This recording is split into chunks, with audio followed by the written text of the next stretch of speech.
This is the third Sunday of Lent, and we're kind of loosely doing some Lenten messages, and we have been trying over the last couple of weeks to see if we can re-understand or redefine, reimagine, reconceptualize Lent as not just a time of denial, giving up in a negative sense, kind of legally or mechanistically, giving something up in order to get something back, but a clearing out, a clearing away of things that distract.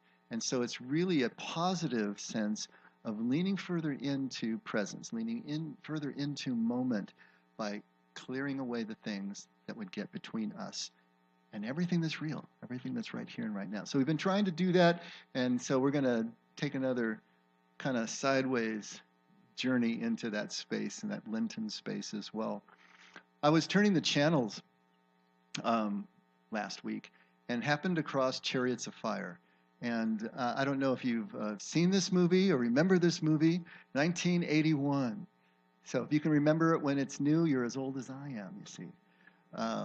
And it won Best Picture Academy Award. I think it won Best Original Screenplay. And it was a pretty celebrated movie. And I'd really forgotten about it. But I tuned in, I was probably, 15 or 20 minutes into it. But I got hooked right away. And I think maybe my spirit needed a little bit of inspiration, and I certainly got it from this movie. If you recall, or if you don't recall, it's the story of two runners, basically. It centers on two runners, both British. But one actually is British. He's British and he's Jewish, okay? Harold Abramson, and it's a true story. These are true characters, and the screenplay largely follows history with a few liberties. The other is Eric Liddell, and he was Scottish, and he was staunchly Christian. He was also the son of missionaries, missionaries who had gone to China. And it's the story of the two of them as they're preparing for the 1924 Olympics. Both of them are runners. Both of them are very fast. But the contrast between them is so striking and so stark. And it's instructive for us, I think, right now as we're trying to approach Lent. Harold Abraham, I forgot what I said his name was, but it was Harold Abrahams. He was a British Jew, and he'd suffered a lot at the hands of the prejudice of that time. Remember, this is nearly 100 years ago in Britain. So he'd suffered a lot of prejudice against his nationality and against his faith. And he had a lot of bitterness. He's like a balled fist. He's bitter. He's angry, and he uses his running as a tool for revenge. He uses his running almost as a weapon because he's going to prove himself. He says at one point he's going to run all these guys into the ground, and that's what he's going to do. He's going to show what he can do, as a Jew, as if he can prove himself, as if he can gain the respect that he doesn't have at this point. And everything is about winning. He is running to win. In fact, at one point he says, if I can't win, I won't run. And the person he's talking to says, if you won't run, you can't win.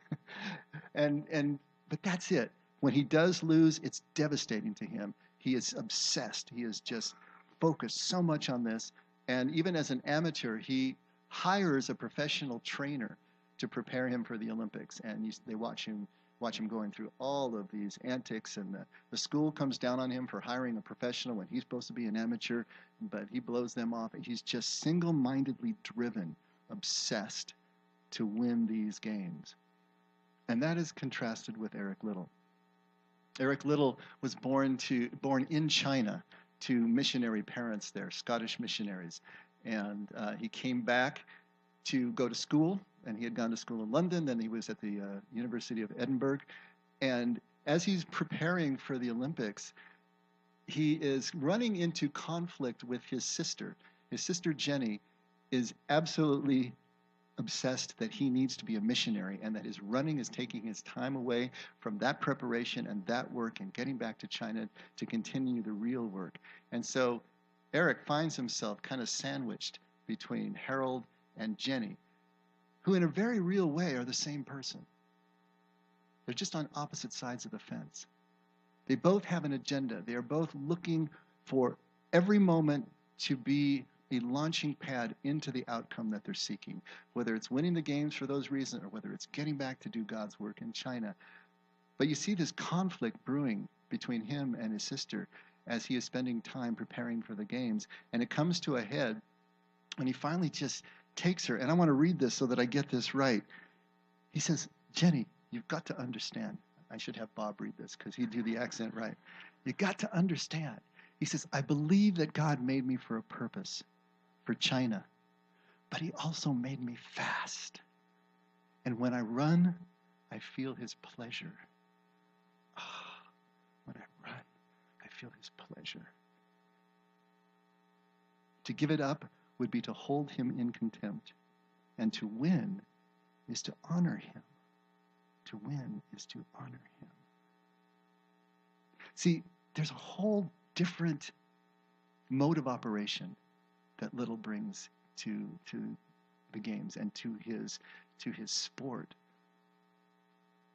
He is feeling God's pleasure when he runs because God made him fast for this purpose. And to win is going to be to honor him, not to prove something for himself, not as revenge against the wrongs that were done to him, but just to lose himself in the experience. And it's almost like whatever comes. You know, he doesn't say that. He's working hard. He's training too, on his own, but he's training too. But there's a whole different character to what he's doing and how he's doing it. The real Eric Liddell was written about by The Guardian, and they said in this one article, he is the ugliest runner to ever win the Olympic Games. Now, what they meant that was not ugly in appearance. It was his running style. He had the weirdest running style, and the actor kind of gets that, you know, on the screen. But when he was running flat out, he'd tilt his head completely back, and his mouth was open like an anchovy going through those, you know, the water, and his arms were clawing at the air, and that's how he ran flat out.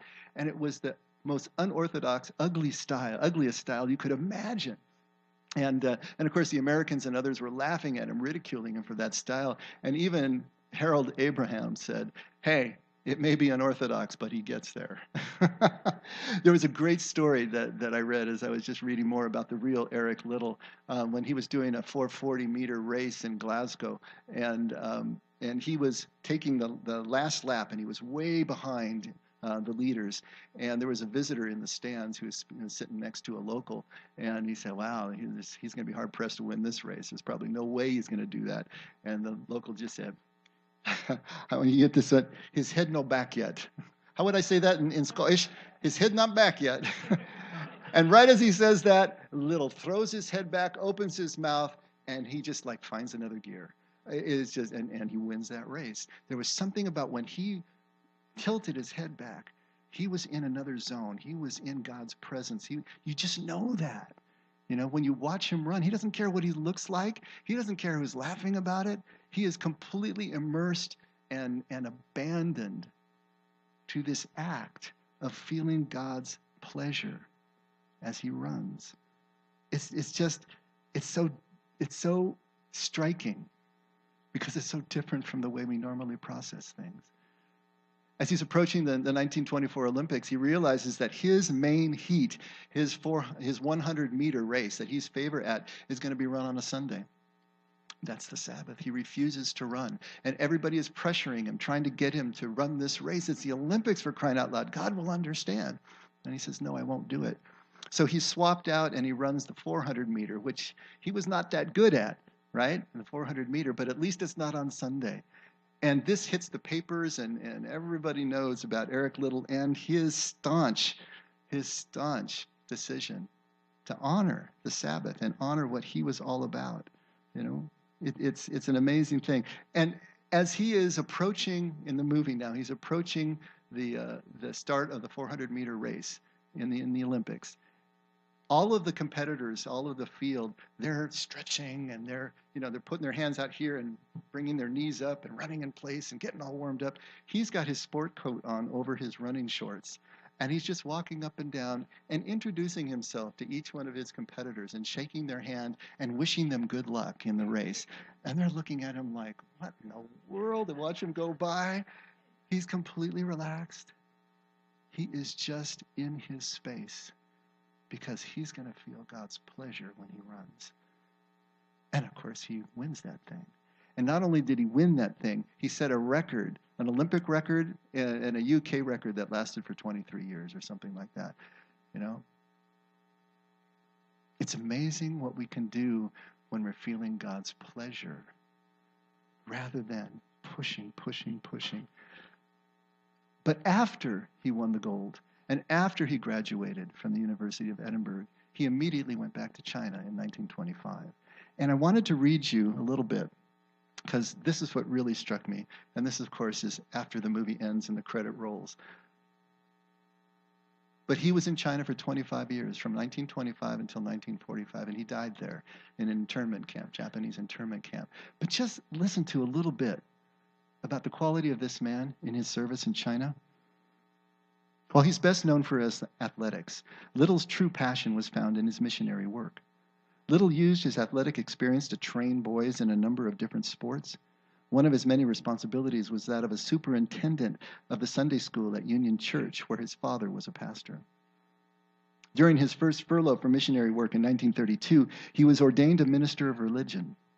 On his return to China, he married Florence Mackenzie of Canadian missionary parentage in Tianjin in 1934. The couple had 3 daughters, the last of whom he would not live to see. In 1941, life in China had become so dangerous because of Japanese aggression that the British government advised British nationals to leave.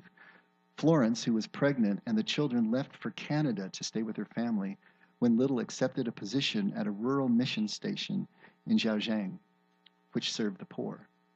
He joined his brother Rob, who was a doctor there. The station was severely short of help, and the missionaries there were exhausted. A constant stream of locals came at all hours for medical treatment. Little arrived at the station in time to relieve his brother, who was ill and needing to go on furlough. Little suffered many hardships himself at the mission. As fighting between the Chinese 8th Route Army and invading Japanese reached Zhejiang, the Japanese took over the mission station and Little returned to Tianjin. In 1943, he was interned at the Weixin internment camp. Little became a leader and organizer at the camp. But food, medicine, and other supplies were scarce. There were many cliques in the camp, and when some rich businessmen managed to smuggle in some eggs, Little shamed them into sharing them with everyone. While fellow missionaries formed cliques, moralized, and acted selfishly, Little busied himself by helping the elderly, teaching Bible classes at the camp school, arranging games, and teaching science to the children, who referred to him as Uncle Eric. It was also claimed that one Sunday, Little refereed a hockey match to stop fighting amongst the players, as he was trusted not to take sides. One of his fellow internees later wrote a book about his experiences in the camp and described Little as the finest Christian gentleman it has been my pleasure to meet. In all the time in the camp, I never heard him say a bad word about anybody. Langdon Gilkey, who also survived the camp and became a prominent theologian in his native America, said of Little, quote, "Often in an evening I would see him bent over a chessboard or a model boat or directing some sort of square dance, absorbed, weary and interested, pouring all of himself into his effort to capture the imagination of these penned-up youths. He was overflowing with good humor and love for life, and with enthusiasm and charm. It is rare indeed that a person has the good fortune to meet a saint, but he came as close to it as anyone I have ever known." In his last letter to his wife, written on the day he died, Little wrote of suffering a nervous breakdown due to overwork. He actually had an inoperable brain tumor. Overwork and malnourishment may have hastened his death. Little died on 21st February 1945, 5 months before the liberation of China. Langdon Gilkey later wrote, "The entire camp, especially its youth, was stunned for days. So great was the vacuum that Eric's death had left." And according to a fellow missionary, Little's last words were, "It's complete surrender. It's complete surrender," in reference to how he had given his life to God. This is amazing to me. How did he do that? How did he remain so simple in his approach to life? So good-natured in his approach to life? so positive, so present to everyone that he was with. No matter what occurred, no matter what circumstances he found himself in, to his last breath, he was who he was. What did he know that we don't? How was he able to do this? I was talking to a friend this last week, and he's involved in a major legal battle that has just been sapping everything that he's got, both intellectually and physically, everything that's going on. And he was saying, you know what? It's getting really hard for me to meditate. It's hard for me to pray. And so we commiserated a bit because I'm having the same experience. I don't have the problems he's got, but I've got this build out going on, and I've got my head so full of details right now that it's just so hard to quiet it down. It is so hard to stay in this moment. When you are dealing with preparation for the Olympics, if you're dealing with a legal battle, if you're dealing with a project management, that everything is focused on the outcome. Everything is focused out there. Everything you're doing so urgently with risk involved is pointing out there. How hard is it to be here right now? If you're interned in a work camp and you're not getting the food that you need, you're not getting the medical attention you need, and there's a war going on, how does that focus you on the outcome? When your wife has gone home pregnant to Canada and you're staying in China in that camp, how do you keep your thoughts planted where your feet are? How can you see the youth that you're working with as the most important people in your life when you don't know what's going on with your wife and your unborn child, not to mention your other two? How do you do that? How do any of us do that? And all of us have had this experience. We all know that there's times when we're so focused on an outcome, working so hard, striving so hard to get something done, that we can't stay here. Everything is all about that outcome. How do we come back? How do we reorganize our life so that things actually change?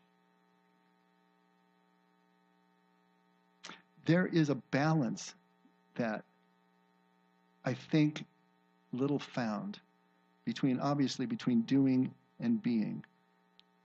His ability to work hard for a future, but at the same time to stay present. This was his genius. This is what he was able to do. Whether there was a pressure of the race, he stayed present to and had a concern for his competitors, for their well-being, wishing them the best of luck, even at his own expense. In the middle of his internment experience, in the middle of that work in China, he always stayed present to and concerned for those that he was right in front of and who he was helping at the moment. Those cruel conditions didn't make a dent in his ability to create community, to be the engine of community in that space. I think that Little must have realized two insights that I'm trying to bring down into my own life where I can use them. But amazingly, he got these insights in it by his early 20s. Who does that? I don't know about you, but I go back to my early 20s and I didn't have a clue about anything. I was just making mistakes left and right, tearing up relationships in the pavement left and right. And by his early 20s, he already had the gravitas. He had this ability to be this present. So there are two insights I think he had. And the first one is this. He was able to recognize the task within the task. And I want to read a little bit from Richard Rohr. Any of you have been following his meditations? He's been on this. But this is an amalgam of the whole week. And I just want to try to get this idea of the task within the task and what I think that Little found. Richard Rohr writes, religion and various models of human development seem to suggest that there are two major tasks for each human life. The first task is to build a strong container or identity. And the second is to find the contents that the container was meant to hold. The first task we take for granted as the very purpose of life. This does not mean we do it well, but because we're so focused on it, we may not even attempt the second task.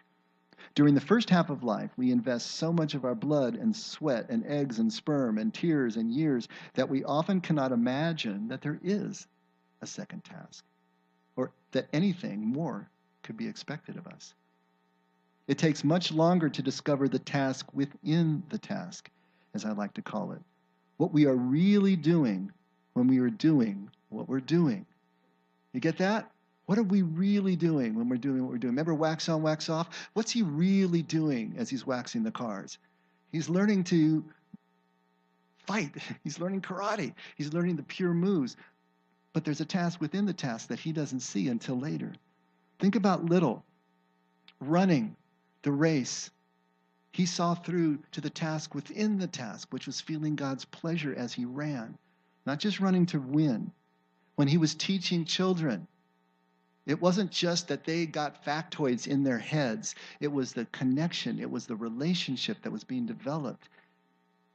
It was the worldview that these children were developing when they realized that someone actually cared and would risk something of themselves to be present to them in that way.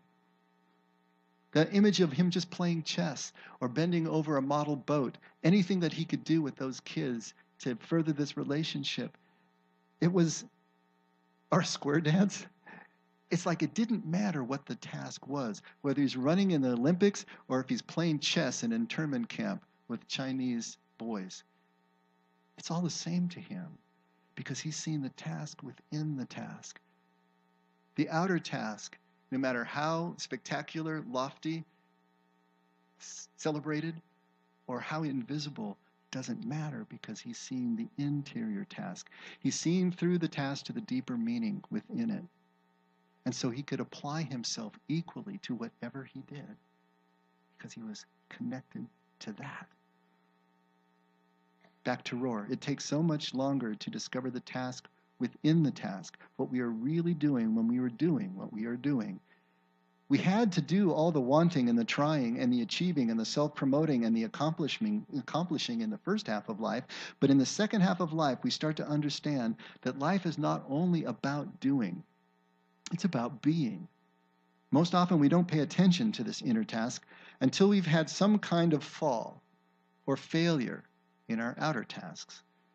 If the agenda of the first half of life is social, the agenda of the first half of life is social, meeting the demands and expectations of our circumstances and what they ask of us, then the questions of the second half of life are spiritual, addressing the larger issue of meaning.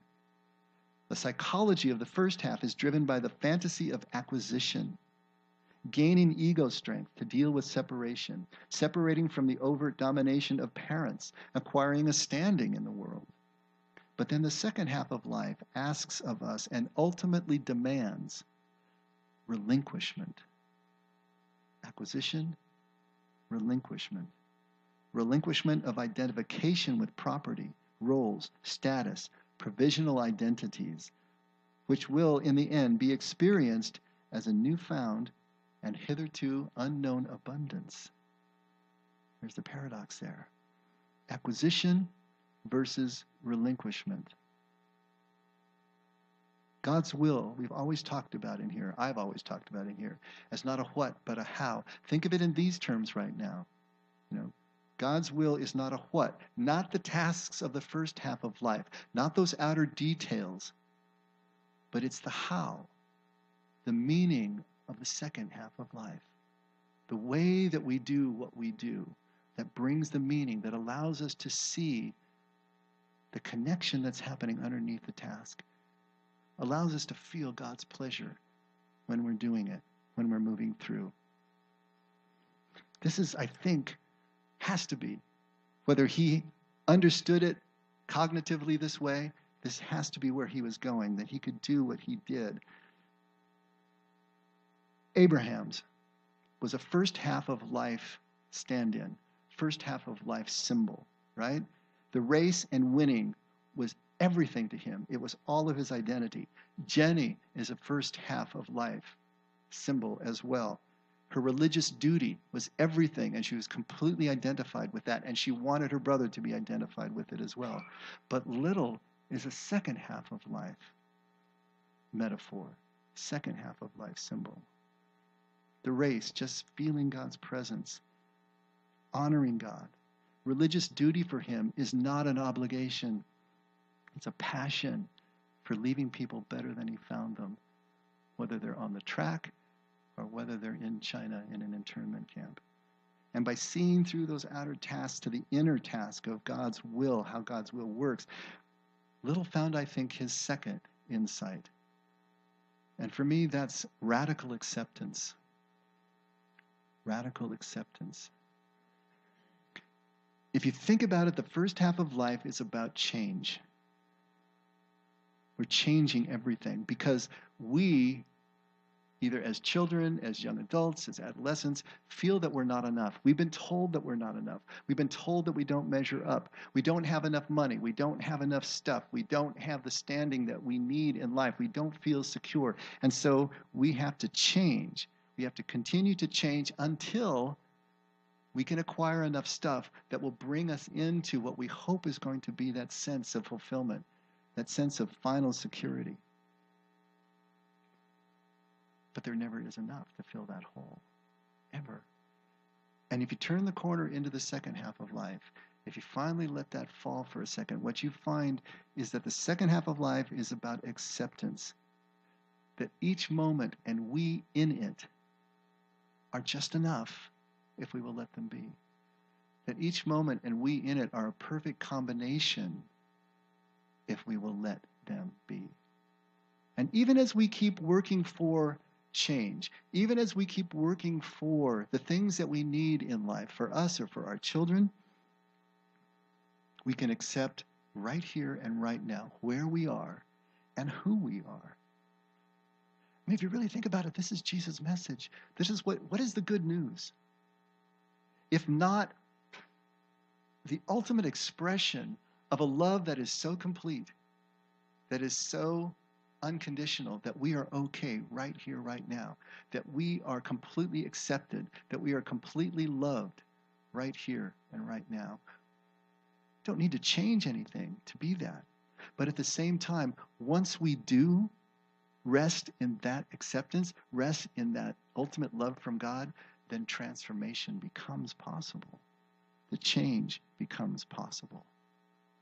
This is what Jesus is trying to get across to us.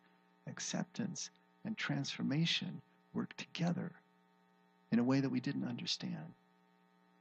This idea of acceptance and change has become the hallmark of a new psychological therapy called dialectical behavior therapy. And I wanted to read just a little definition of how they define radical acceptance and see if we can put a little bit finer point on this. Radical acceptance means complete and total acceptance that permeates every part of your being. It's more than an intellectual task. It's always more than an intellectual task. Radical acceptance refers to a specific set of practices and techniques that you can use to get the message through in a complete way that you are accepted. When you radically accept a painful reality, your thoughts, emotions, physical sensations, and attitude all shift to make room for the true details of what happened to you earlier in your life and for fully expressing your present reality. This shift creates the opportunity and ability for change. As Carl Rogers once said, listen to this, the curious paradox is when I accept myself just as I am, then I can change. Think about that. When I accept myself just as I am, then I can change. Radical acceptance is not just a concept that psychologists talk to each other about. It's a practice that many people are engaged in right now. To practice radical acceptance, we need to accept what is, realize what we can control and what we can't, look at our situation from a non-judgmental perspective, acknowledge the facts of our situation, stop fighting reality, and learn how to live in the present moment despite our pain. All of those. The harder we try to change, the more we stay the same. Think about that for a second. The harder we try to change, the more we stay the same. Why? Because the tools that we're using for change are reinforcing over and over that we are not enough right now. The means we use must match the ends that we seek. If we keep using tools of incompletion, tools of unworthiness to change into worthiness, we're never going to get there. Think of Abraham's and Jenny, those two. The harder that they tried through their own efforts, through running, through religious duty to get where they wanted to go, the more that they stayed the same. Until we accept where we are, we can't have the change. If you take a look at Nehemiah, I think it's fascinating that this principle is in the Old Testament. It's all through the Bible, but especially in something like the rebuilding of the walls of Jerusalem. But Nehemiah 8, starting at verse 8, what's the context here? Well, the people have come back from exile in Babylon.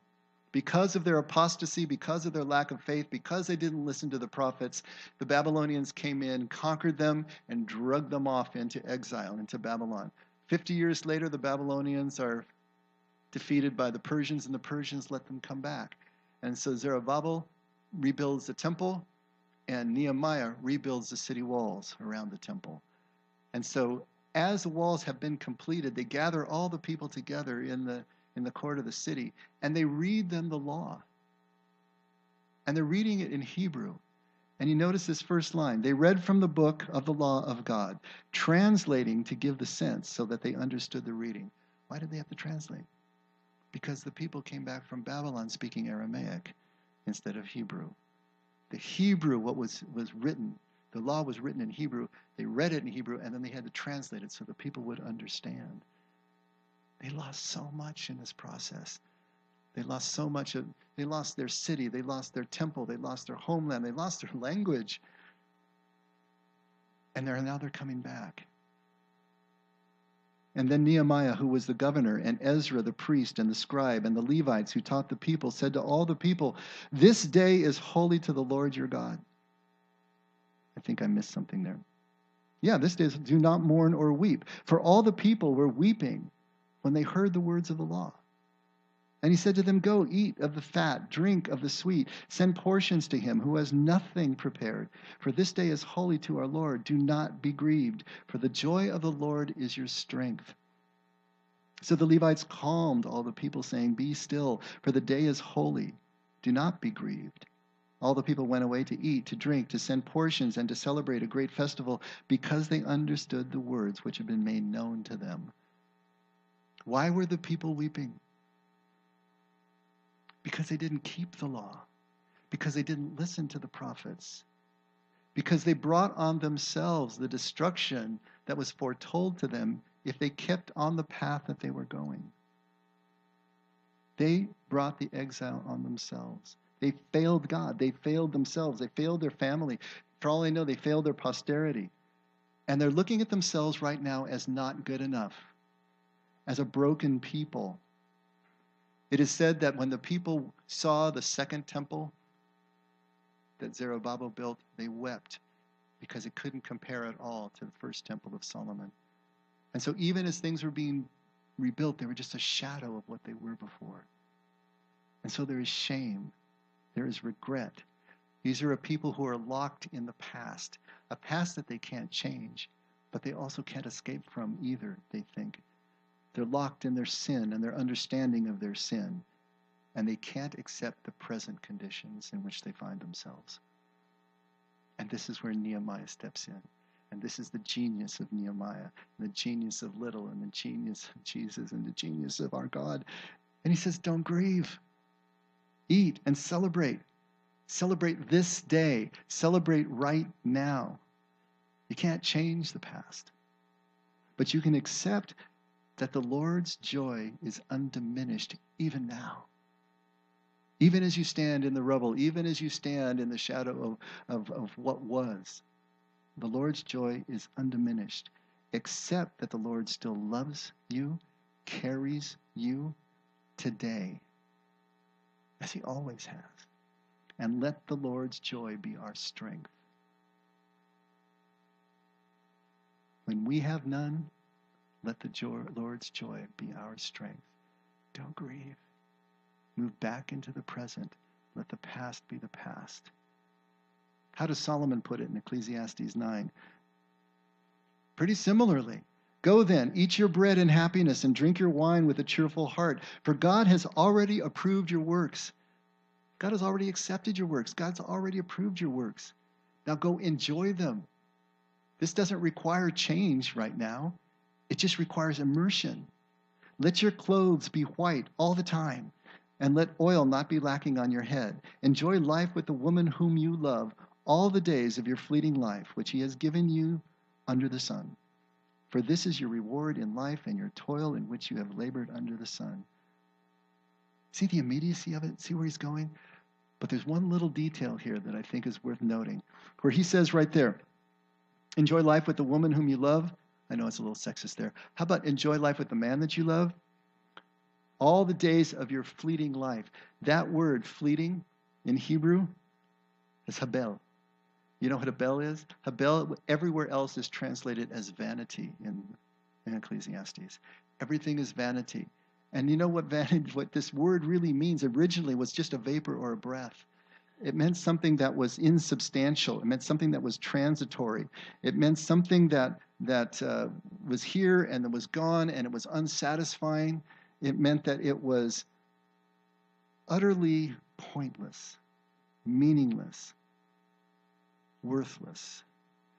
Now read that sentence again and see how does that change things.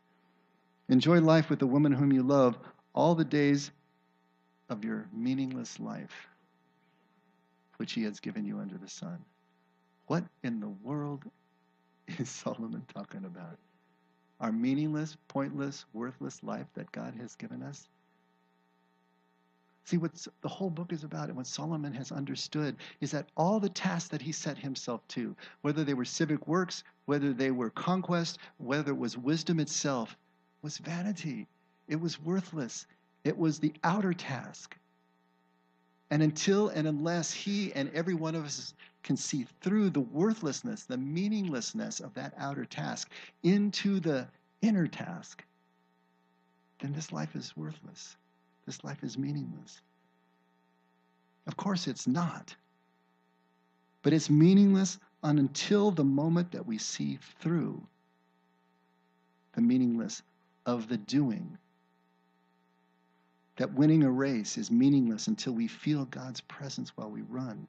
That missionary work in China is meaningless until we fall in love with the faces that are right in front of us and we feel God's pleasure as we work. See, Lent is this time to formally try to relinquish our first half ideas, our first half concepts, our first half attitudes, to give them up.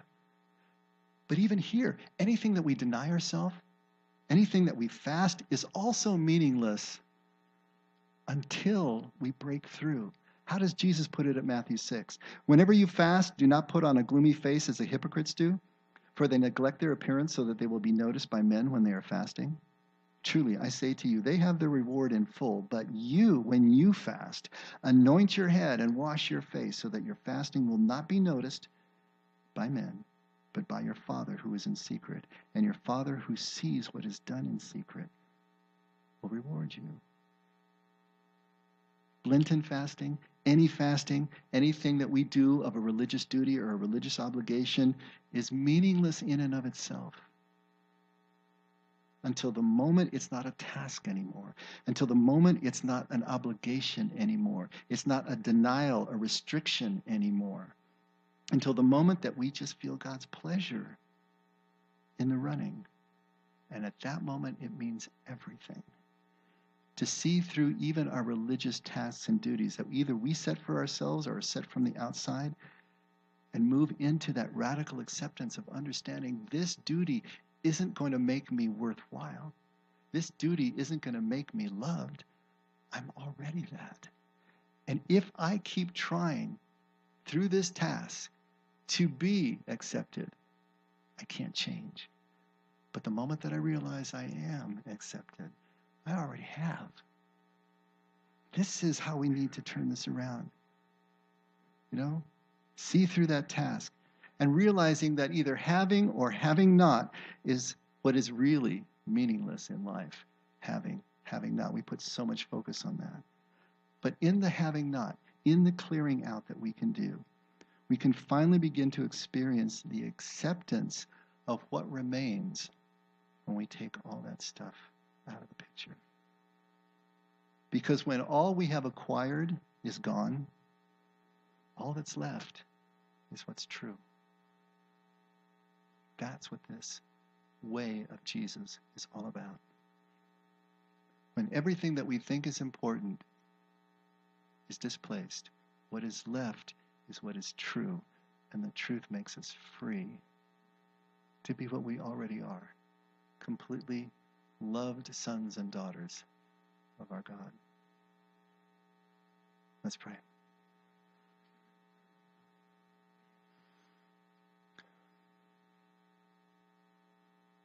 Father, just thank you for loving us.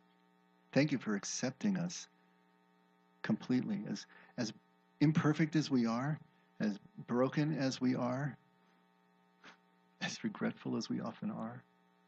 Thank you for just loving us exactly as we are. And now help us to be able to see that acceptance on your part that will allow us to radically accept the gift that's being offered, the moment that we find ourselves in, so that we can participate and run with you. We want to run with you, Lord. Help us to feel your pleasure in everything that we do, and to let go of the anxiety and let go of the drive of trying to get somewhere we already are, and working just as hard with just as much attention to detail. Feel your pleasure in the doing. That's what we need. That's what we want, Father. So thank you for guiding us, Lord, and thank you for loving us. Never let us forget we can only do this because you did it first. In Jesus' name, amen. Everybody, let's stand.